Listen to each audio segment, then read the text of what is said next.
Hi, friends. I'm Gabrielle from Journey with the Seasons. I so happy that you all are here for this conversation. I am with my friend and one of my teachers, Rabbi Yael Levy, and Rabbi Yael leads a wonderful practice, a group, an organization called A Way In that's focused on Jewish mindfulness.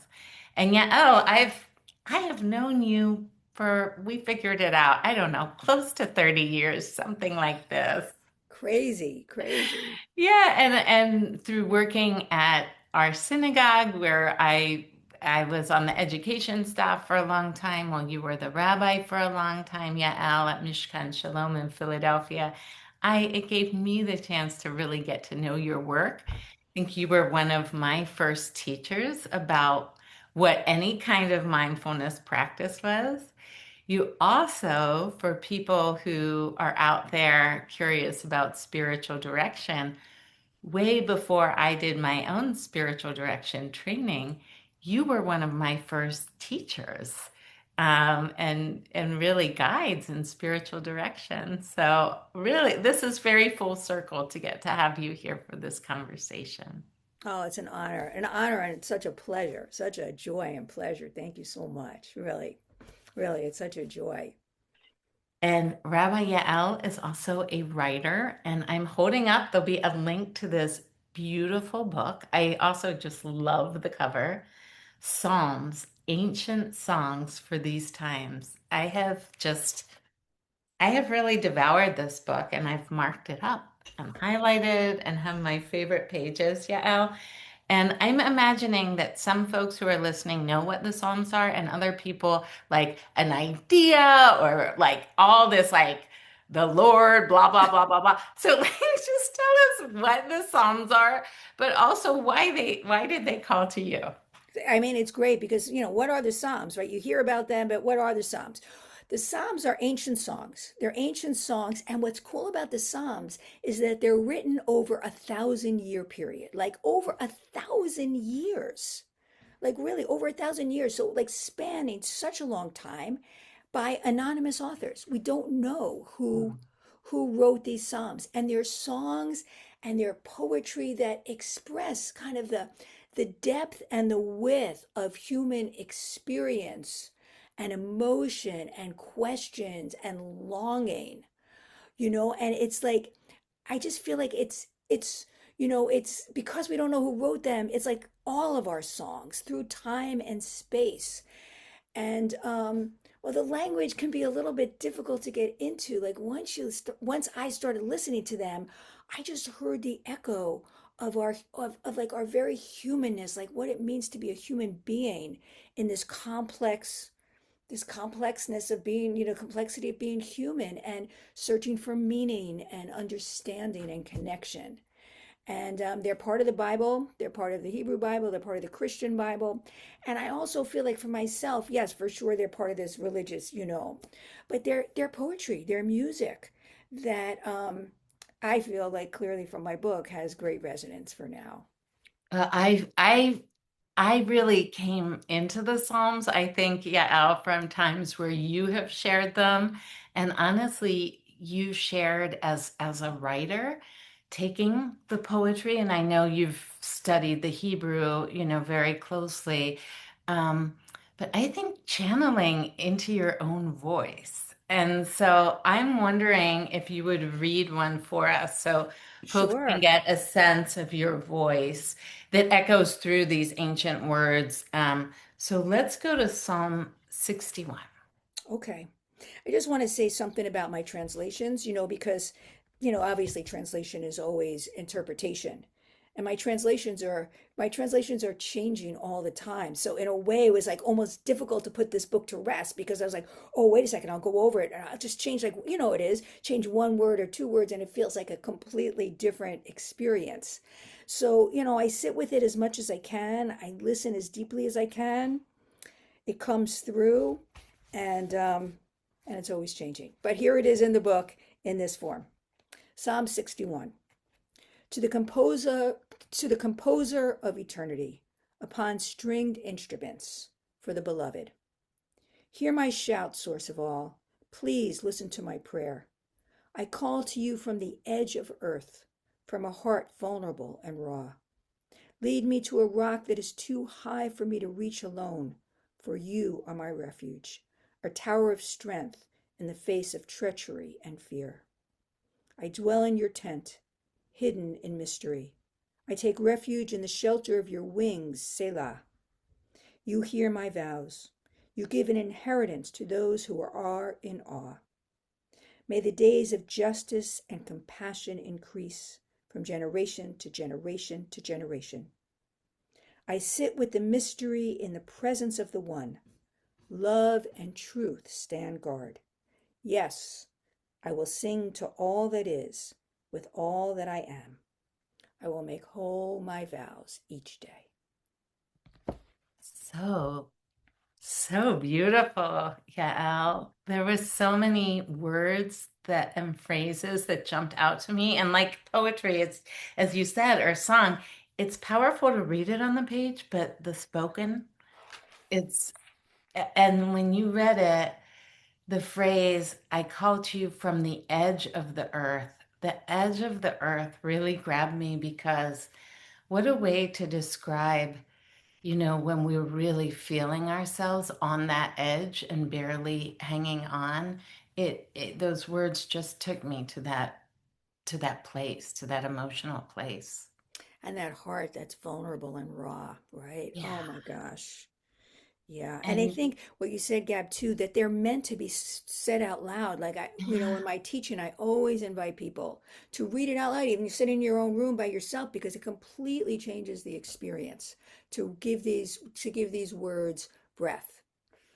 It really changes the experience.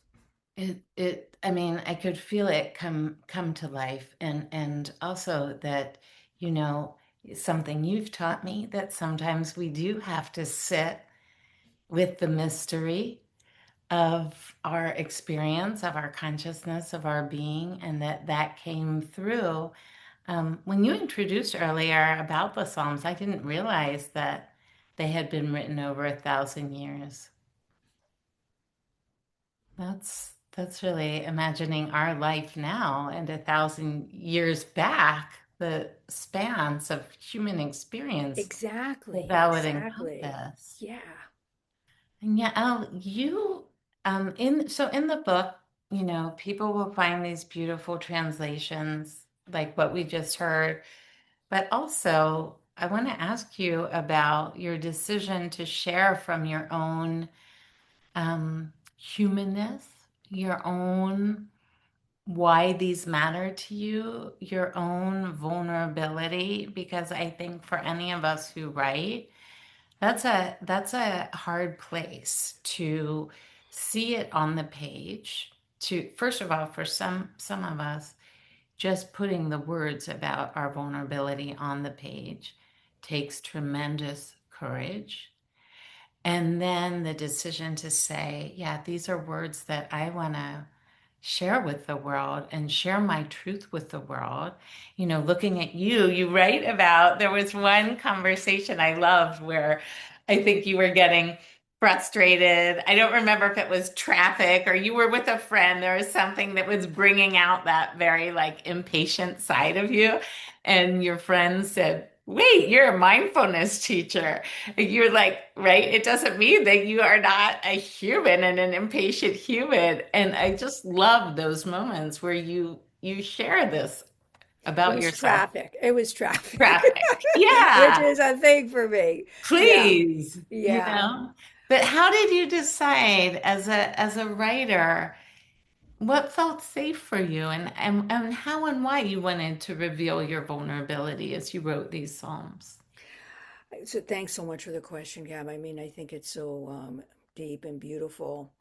The Psalms have been this book really is the culmination of 25 years of practice. It's really the culmination of my own relationship with Psalms. Yes, as a rabbi, I've certainly taught them and been teaching this for a long time, but really the genesis of this book began in my own practice before I was even teaching anything. And so they're the foundation of my practice. They're the foundation of my worship. They're the foundation of my devotion. And they've been so they've been with me on this journey. They've been with me like in times of exaltation and celebration and in times of deep grief and struggle and challenge. And they've helped me, they've helped me. So I felt like I'm not the kind of person who's going to write a scholarly book on Psalms, and that's great. And there's so many of them, but I felt like I wanted to write from inside of my experience because I find them so helpful. And I'm writing this book. So if this is going to be helpful to you, I hope so. If there's so many things, there's so many tools out there that are helpful. Maybe the Psalms that would be great. And so it felt important to write about like this is how they helped me, this is how they helped me. And that, look, we always know stories are, that's what we remember, that's what we connect with. And it did feel very vulnerable. It did feel very vulnerable until, and this is how vulnerable it felt. I worked with like amazing editor and friend and co-practitioner Carol Tornicky, who was my partner in this book. And she pushed me. She pushed me to write the stories, and she pushed me on, kind of exposing myself. And that was really helpful to have that in a partner. And Carol was the only one who read the book. Carol, I didn't even show it to my partner until like a couple of weeks before it was ready to go to publication. That's how vulnerable it felt. And I remember somebody said, "Oh, I'll be one of your first readers in the book." I was like, "First reader? I don't even want anybody to read this book." That's how vulnerable it felt, really. Yeah, It yes, felt yes, yes. so vulnerable that Yeah. that really, the second person I showed it to was my brother, and I was like, "You can only say it's great. You can't say anything else." Because not because of the translations, which actually I feel really good about. That's like I'm good with, but the stories and the vulnerability of like this is who I am and this is what helped me was tremendously vulnerable. And I got to say, I am shocked at how good it feels to have it out in the world. I did not anticipate that. I did not anticipate feeling so comfortable with it being out there. And look, I want people to like it, of course, but also I don't know, somehow by the grace of the mystery, I stopped being scared about people's responses. And if there's a million books. If this book isn't good for you, then you'll find another book. You'll find another book. But the vulnerability was helpful, and Carol really like she kept on saying, put another story there, put another story, like you know show don't tell, that age old writing, show don't tell. Don't tell me it's beautiful, show me why it's beautiful. Don't tell me it's hard, show me. And they're all true stories. That was all the other Yeah. thing. Everything in here is a true story with only names, only names, but they're all true stories.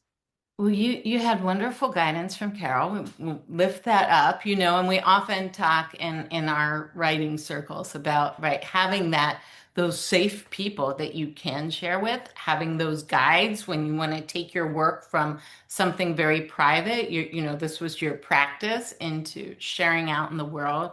It's important, and it may be one trusted guide, it may be a circle of those Mm-hmm. friends. Yeah, But I think, yeah, I just want to lift up what's been my truth and what I heard in you and what I try to facilitate when I lead expressive writing. That when we liberate ourselves, and honestly, I mean, it almost sounds silly that we have to be afraid of showing that we're human beings, mm-hmm.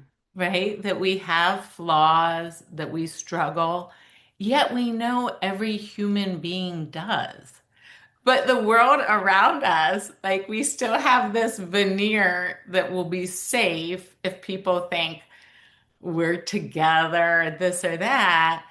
But it's really the opposite that when we're able and through art, through, my format is written expression, that when we actually can do what you did to tell the truth of our lives, the beautiful things and the hard things, then other people actually feel more trust and connection to us because now you are an authentic person who we can relate to. And to me, Absolutely. that's at the heart of great storytelling. And I loved all of it. And as you just shared how important those stories were, and people will connect to that. Yeah, and I think it gives all of us permission to be vulnerable, That's it. and then it gives us, which is, helps us to connect with each other and to just kind of get rid of this illusion of perfection, right? I mean, that Yeah. was the other thing, like to get rid of this illusion of perfection, knowing that really, I'm looking at this book and some of the translations, I was like, wow, if I was writing, I would do this differently today. I would do this differently today, but, and being able to let go of that is really a benefit and blessing. Those moments that we can let go of that is a benefit and blessing to us and to each other.